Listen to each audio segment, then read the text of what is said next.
Assalamualaikum warahmatullahi wabarakatuh. Halo semuanya, pada video pembelajaran kali ini kita akan membahas mengenai siklus akuntansi perusahaan jasa.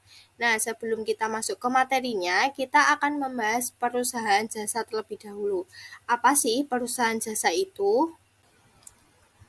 Perusahaan jasa adalah perusahaan yang kegiatan utamanya membuat produk tidak berwujud berupa jasa atau layanan dengan tujuan mencari laba atau melayani masyarakat. Di sini terdapat dua gambar sebagai contoh perusahaan jasa. Di sebelah kanan terdapat perusahaan laundry dan di sebelah kiri terdapat perusahaan bengkel. Selanjutnya, kita masuk ke materi siklus akuntansi perusahaan jasa. Jadi, di siklus akuntansi ini terdapat 3 tahapan. Yang pertama ada tahap pencatatan, yang kedua ada tahap pengikhtisaran, dan yang ketiga ada tahap laporan. Yang akan kita bahas kali ini hanya pada tahap pencatatan saja. Di tahap pencatatan terdapat beberapa langkah atau kegiatan. Yang pertama ada analisis bukti transaksi keuangan. Jadi dalam setiap transaksi itu ada bukti. Nah, bukti itu seperti nota dan faktur. Dari bukti tersebut kita bisa menganalisis masuk ke kelompok akun mana dari setiap transaksi tersebut. Setelah kita bisa menganalisis bukti transaksi tersebut, baru kita pindah untuk membuat jurnal umum. Langkah yang kedua itu adalah membuat jurnal umum.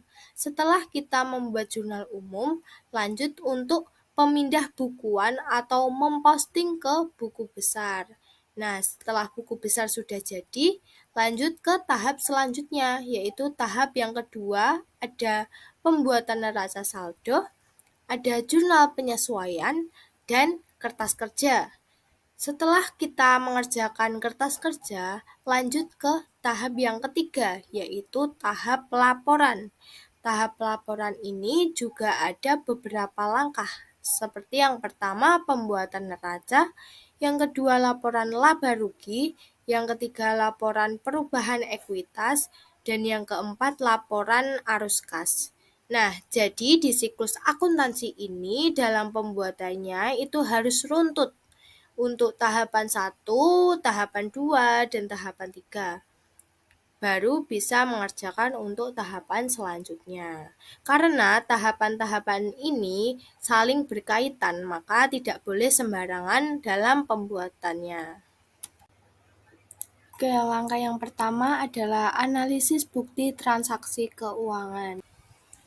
Sebelum kita analisis transaksi keuangan, kita harus paham dulu mengenai mekanisme debit dan kredit. Di mekanisme debit dan kredit ini, kita mempelajari bagaimana cara menulis akun di sisi debit dan di sisi kredit. Pastikan kalian menghafal mekanisme debit dan kredit ini. Mekanisme debit dan kredit ini adalah aturan atau ketetapan yang sudah ditetapkan di dalam akuntansi. Nah, dapat dilihat di dalam tabel terdapat akun-akun dalam akuntansi. Ada 5 jenis akun di dalam akuntansi, yaitu ada aset atau harta, ada liabilitas atau utang, ada ekuitas atau modal, ada pendapatan, dan ada beban. Di dalam tabel tersebut terdapat prive. Nah, sebenarnya prive itu masuk ke dalam akun ekuitas atau modal. Tetapi karena sifatnya yang bertolak belakang dengan modal, maka kita buat sendiri di dalam tabel tersebut. Nah, di prive itu adalah suatu akun yang mengurangi modal. Prive ini digunakan untuk kebutuhan pribadi dari pemilik perusahaan. Jadi, apabila pemilik perusahaan ingin menggunakan modal tersebut untuk kebutuhan pribadinya, maka tinggal mengurangi modal yang ada di dalam perusahaan itu. Nah, ini bisa dilihat apabila akun harta, akun prive, dan akun beban bertambah akan masuk ke sisi debit. Dan apabila liabilitas atau utang, modal, dan pendapatan bertambah akan masuk ke sisi kredit. Begitupun sebaliknya, apabila harta berkurang akan masuk ke kredit, utang berkurang akan masuk ke debit, dan begitupun seterusnya. Berikut ini adalah contoh analisis transaksi. Kita akan mencoba menganalisis transaksi di perusahaan laundry berkah. Tapi sebelum menganalisis transaksi, perlu diingat dahulu mengenai mekanisme debit dan kredit yang sudah kita pelajari sebelumnya. Lanjut, pada bulan Maret 2022, Rina mendirikan laundry berkah. Transaksi yang terjadi selama bulan Maret 2022 sebagai berikut. Pada tanggal 1 Maret, Rina menyetorkan uang tunai sebesar 15 juta sebagai modal usaha. Nah, di sini akun apa saja yang bisa dipengaruhi? Nah, tadi kan di soal disebutkan Rina menyetorkan uang ke perusahaan. Berarti uang itu sudah diterima dan menjadi milik perusahaan tersebut. Harta yang dimiliki perusahaan berupa uang itu disebut dengan kas. Maka akun yang dipengaruhi adalah akun kas. Akun kas ini nantinya akan bertambah karena Rina menyetorkan uang tunai sebesar 15 juta. Jadi apabila kas bertambah atau akun harta bertambah akan masuk ke sisi debit senilai 15 juta. Kemudian akun lain yang dipengaruhi adalah akun modal. Nah, ini Rina menyetorkan uang sebagai modal usaha. Artinya, modal usaha di perusahaan laundry berkah ini bertambah senilai 15 juta. Maka kita bisa melihat di mekanisme debit dan kredit, apabila modal bertambah akan masuk ke sisi kredit senilai 15 juta. Sehingga tanggal 1 Maret, akun yang dipengaruhi itu ada dua, yaitu ada akun kas bertambah di debit dan modal bertambah di kredit. Kemudian di tanggal 3, Rina membeli perlengkapan sebesar 4.500.000 secara tunai. Nah, karena Rina membeli perlengkapan secara tunai, maka akun yang dipengaruhi itu adalah akun perlengkapan bertambah dan kas berkurang. Akun perlengkapan bertambah senilai 4.500.000 di sebelah debit karena perlengkapan masuk ke akun aset atau harta. Kemudian kas berkurang karena sudah digunakan untuk membeli perlengkapan senilai 4.500.000 di sebelah kredit. Jadi di tanggal 3 Maret ada dua akun yang dipengaruhi, ada kas di sebelah kredit dan perlengkapan di sebelah debit. Selanjutnya pada tanggal 5 membayar sewa kios sebesar 5 juta untuk masa 3 bulan. Jadi di sini yang dipengaruhi itu adalah akun kas dan akun sewa. Akun kas berkurang berada di sebelah kredit karena untuk membayar sewa kios senilai 5 juta. Kemudian akun sewa bertambah berada di sisi debit senilai 5 juta. Kenapa sewa di sebelah debit? Karena sewa ini termasuk ke akun aset atau harta, sehingga apabila sewa bertambah akan masuk di sebelah debit. Kemudian transaksi selanjutnya pada tanggal 7, Rina menerima uang dari bank sebesar 1 juta. Maka di sini akun yang dipengaruhi adalah akun kas karena Rina meminjam uang di bank.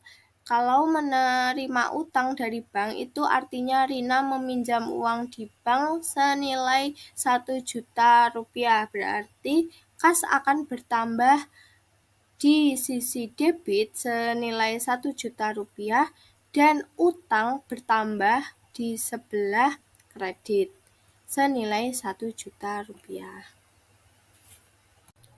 Selanjutnya di tanggal 10 Maret, Rina membuat iklan agar usahanya dikenal banyak orang dan menghabiskan biaya sebesar Rp600.000. Nah, di sini akun yang dipengaruhi itu ada akun kas. Kas berkurang karena untuk biaya iklan tadi senilai Rp600.000, berarti kas berkurang itu masuk ke sisi kredit senilai Rp600.000 dan biaya iklan ini artinya adalah beban. Bebannya bertambah senilai Rp600.000 masuknya ke sisi debit. Jadi akun yang dipengaruhi itu ada dua, yaitu akun beban iklan bertambah masuk ke debit dan akun kas berkurang masuk ke kredit senilai Rp600.000. Yang kedua, selanjutnya adalah jurnal umum, lanjutan dari analisis transaksi tadi. Jadi di analisis tadi kita hanya menentukan, tapi dituliskannya di jurnal umum ini. Nah, pengertian jurnal umum adalah media untuk mencatat semua transaksi yang terjadi di dalam proses akuntansi.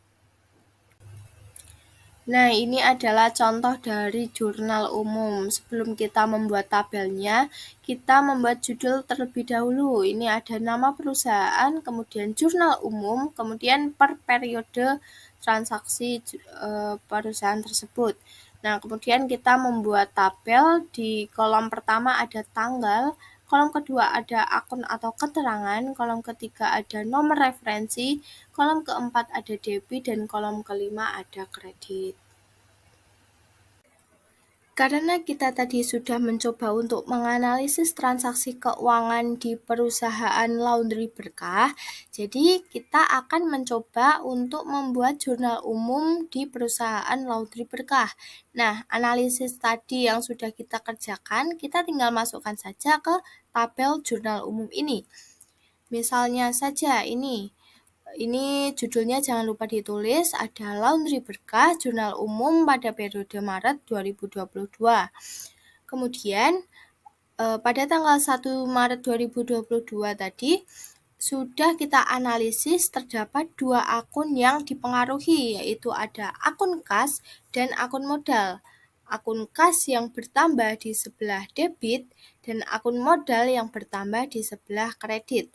Masing-masing akun akan bertambah senilai 15 juta. Kemudian di tanggal berikutnya transaksinya akan sama.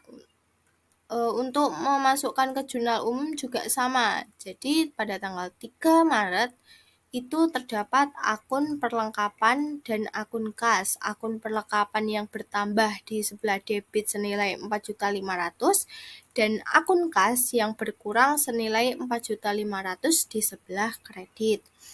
Di tanggal 5, 7, dan terakhir itu ada di tanggal 10, begitupun seterusnya.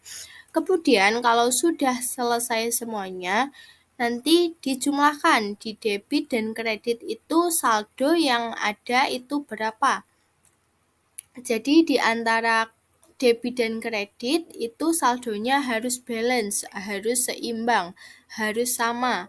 Apabila tidak balance berarti ada kekeliruan, ada kesalahan yang sudah dimasukkan. Kemudian langkah yang ketiga itu adalah buku besar. Buku besar itu adalah tahap pencatatan terakhir dalam akuntansi yang terdiri atas kumpulan akun yang meringkas transaksi yang telah dicatat dalam jurnal. Nah, jadi di sini kita hanya membuat satu tabel untuk satu akun saja. Kan kalau sebelumnya di jurnal umum itu digabungkan semua transaksi. Nah, sedangkan di buku besar ini tabelnya itu adalah per nama akun. Jadi satu akun, satu tabel. Kemudian bentuk buku besar itu ada 3. Yang pertama ada bentuk T. Nah, di sini kenapa dinamakan dengan bentuk T? Karena tabelnya berbentuk seperti huruf T. Debit di sebelah kiri, kredit di sebelah kanan. Nah, di tengah ini ada nama akun dan nomor ref. Jadi nanti misalnya ada akun kas. Nah, nanti tinggal ditulis judulnya kas, nomor ref 111 gitu. Selanjutnya ada bentuk buku besar 2 kolom. Kenapa di sini dinamakan 2 kolom? Karena kolom antara debit dengan kredit itu dipisahkan. Jadi di sebelah kiri itu kolom untuk debit dan di sebelah kanan itu kolom untuk kredit. Nah, ini ada gambar bentuk 2 kolom buku besar. Di paling atas itu ada nama akun, kemudian ada nomor referensi, kemudian di dalam tabel itu terdapat kolom-kolom. Yang kolom sebelah kiri itu ada tanggal, keterangan, nomor referensi, dan debit. Setelah itu ada kolom tanggal, keterangan, referensi, dan kredit. Nah, itu masing-masing debit dan kredit dipisahkan. Nah, kemudian bentuk yang terakhir itu ada bentuk bersaldo. Biasanya perusahaan-perusahaan itu memakai dengan bentuk bersaldo ini karena lebih mudah dan simpel. Nah, ini ada contoh tabelnya. Di paling atas, di atas tabel itu ada nama akun, kemudian ada nomor referensi. Kemudian di tabel itu ada kolom tanggal, keterangan, referensi, debit, kredit, dan saldo. Nah, di kolom saldo akhir ini adalah perubahan dari setiap transaksinya. Ini adalah contoh buku besar. Jadi, buku besar bisa dibuat kalau kita sudah membuat jurnal umum. Jadi, acuan dari buku besar itu adalah jurnal umum. Kalau di jurnal umum salah atau tidak balance, udah pasti di buku besar itu juga salah. Begitupun di tahapan-tahapan selanjutnya juga akan ikut salah. Maka dari itu kita harus paham dulu untuk menganalisis bukti transaksi keuangan. Kemudian kita posting ke jurnal umum, lalu kita posting ke buku besar. Nah, ini ada contoh buku besar kas. Nah, tadi di jurnal umum kita sudah melakukan analisis. Nah, ini ada akun kas di setiap transaksinya. Misalnya di tanggal 1 itu kasnya di sisi kredit senilai 15 juta. Kita tambahkan saja di tabel di kolom 15 juta di sebelah debit. Kemudian saldo akhir ini juga kita tuliskan 15 juta di sebelah debit. Kemudian pada tanggal 3 itu untuk membeli perlengkapan di sebelah kredit karena tadi kasnya untuk membayar perlengkapan senilai 4.500.000.